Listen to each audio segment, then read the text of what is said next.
parents are both successful lawyers who graduated at the top of every class ever. University, school, and probably preschool. Education was everything to them.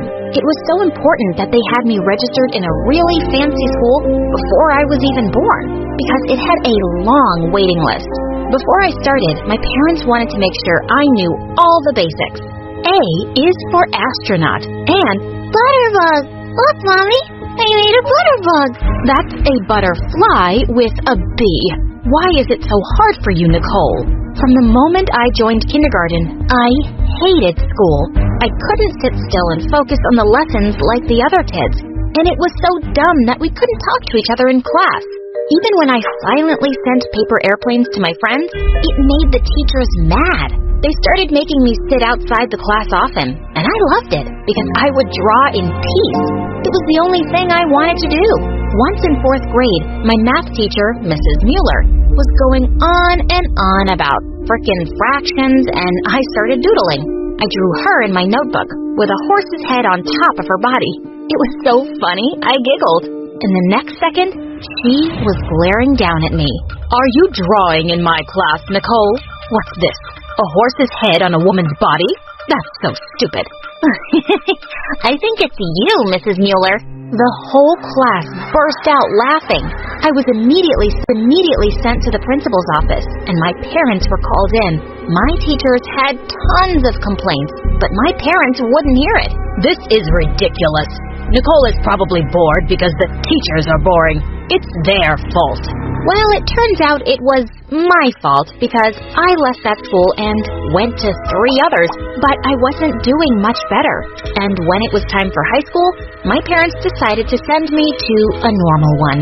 Why spend money on a fancy school when you don't even care? You want to waste your time drawing?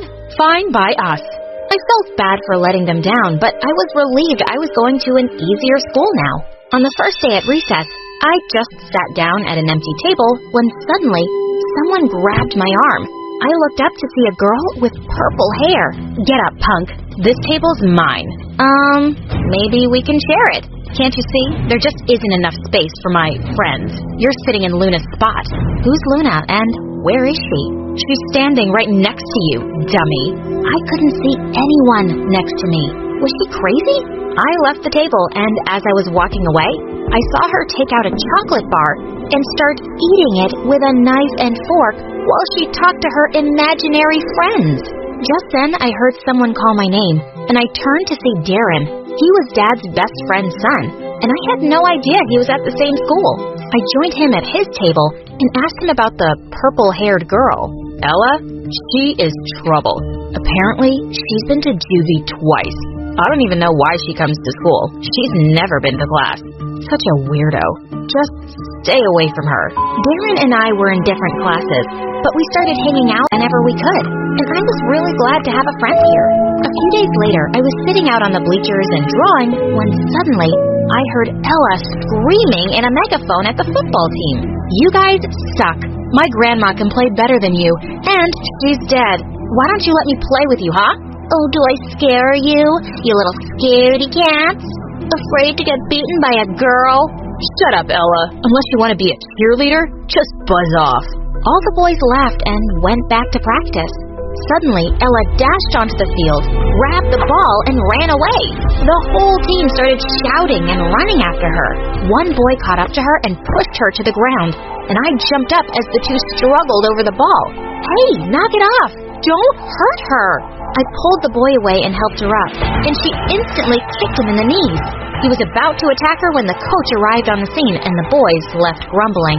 I could have handled that myself.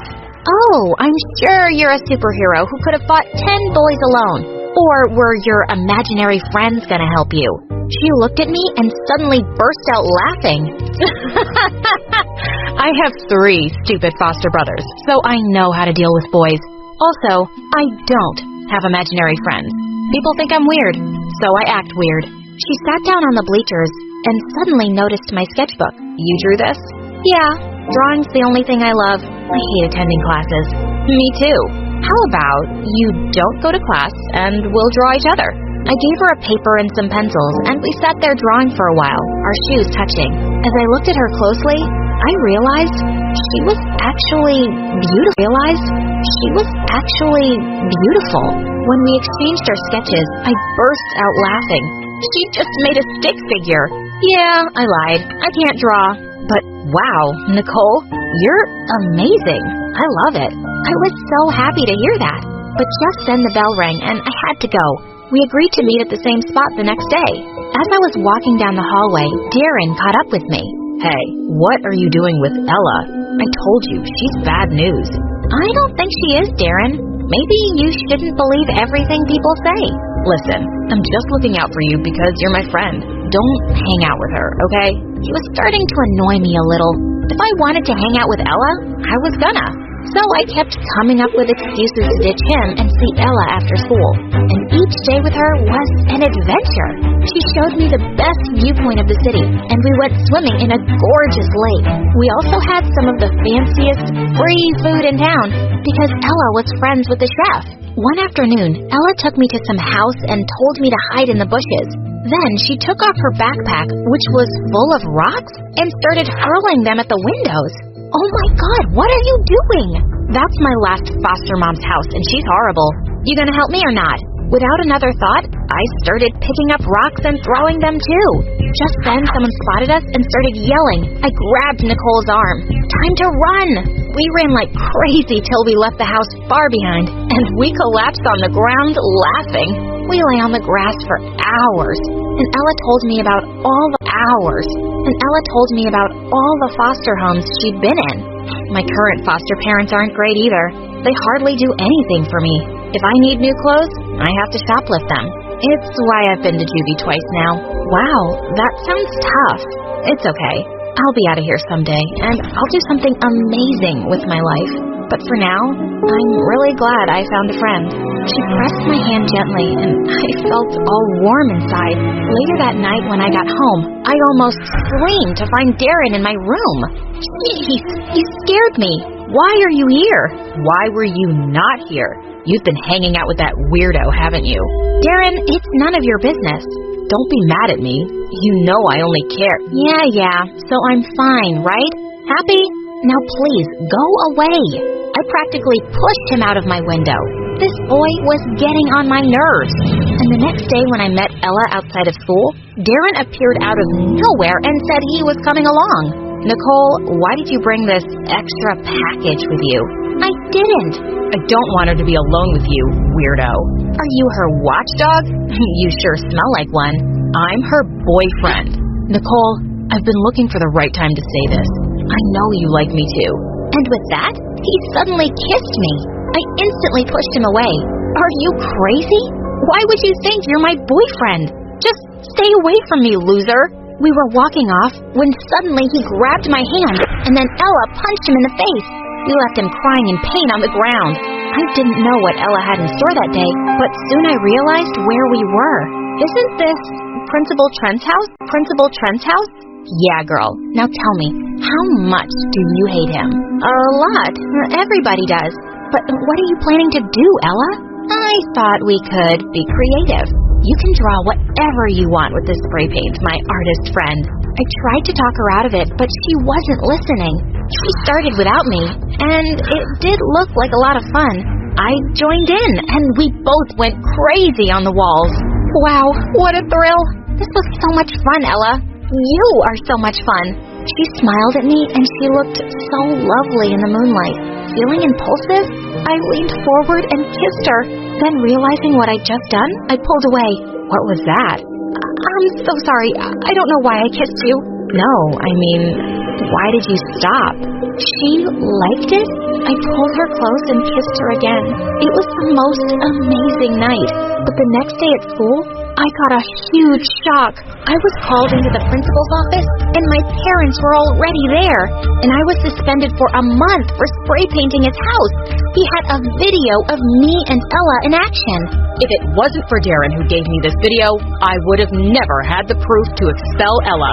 Darren had followed us? Wait, Ella is expelled?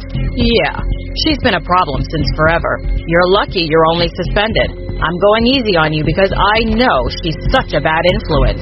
I got such a scolding from my parents, but all I could think about was Ella. Just when I was thinking of sneaking out to see her, I heard a tap on my window and Ella jumped in.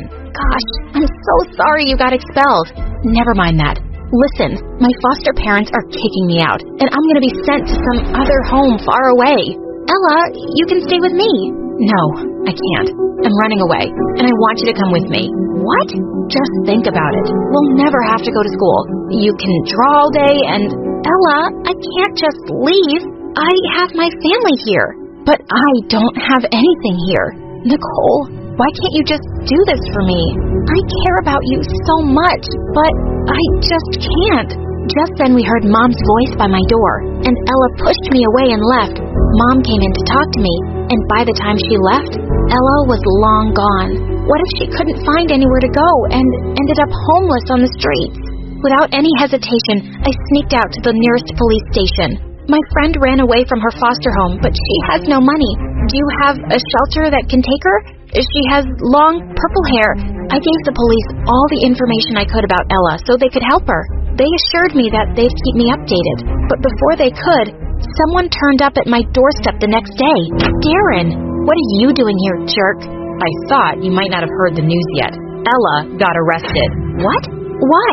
Apparently, someone reported her missing to the police, and when they found her, she had a bunch of stolen money and clothes in her bag. I told you that chick was trouble. My name is Steven, and back in high school, I didn't have any friends. Most people thought I was boring because I didn't talk much, but actually, I was just shy and introverted. One day, my whole life changed. I noticed that my neighbor Thomas was struggling with his math exam.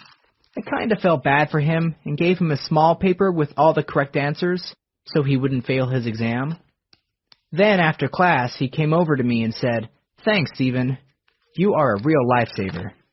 And by the way, do you want to hang out with me and Alex over the weekend?" Of course, I said yes, because this was the first time I'd ever been invited to hang out with anyone.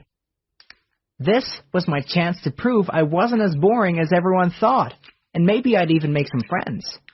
When I arrived at Thomas's house, he and Alex were already drinking beers.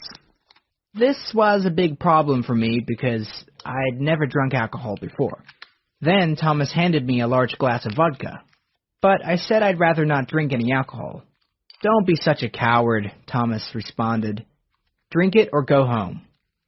I felt like I didn't have any choice. And one drink led to another, and soon I was totally wasted. After a few hours, Thomas said, "Hey, my brother is a tattoo artist, and he keeps his gear in the basement. We should all get matching tattoos." I was so drunk. I said, "Sure, that's an amazing idea." Then Thomas got the tattooing machine while I laid down on the couch and pulled up my sleeve, so Thomas could tattoo my arm.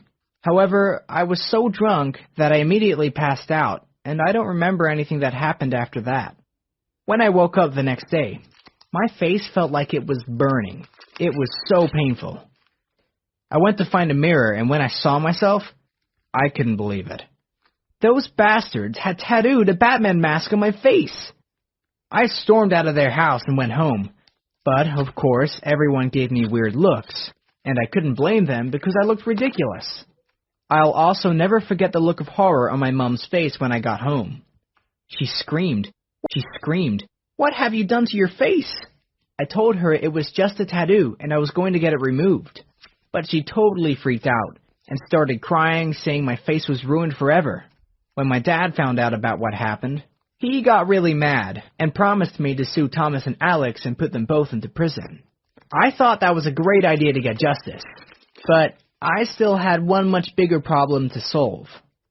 Because the next day, I had a really important exam at school, and there was no way I would go there and have everyone laugh at me and my stupid tattoo. Unfortunately, my dad said it was my own fault for being stupid enough to get a tattoo.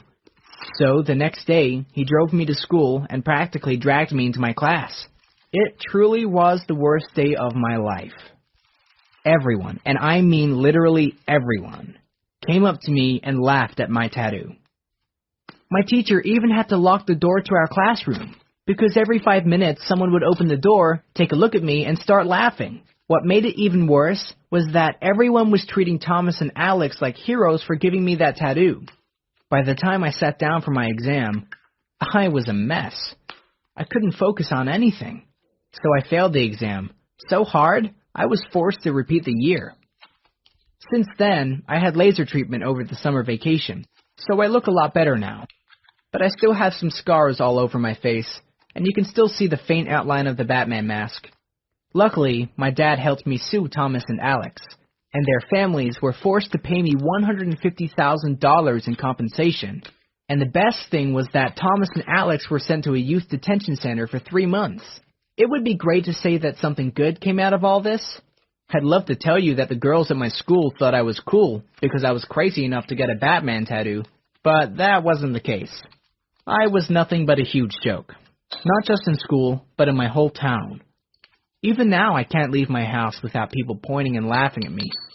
As soon as I graduate school, I'm getting the hell out of here. I've shamed my whole family and I need a new start. I just wanted to warn you to choose your friends carefully. And don't get wasted unless you're in a safe environment with people you can trust completely.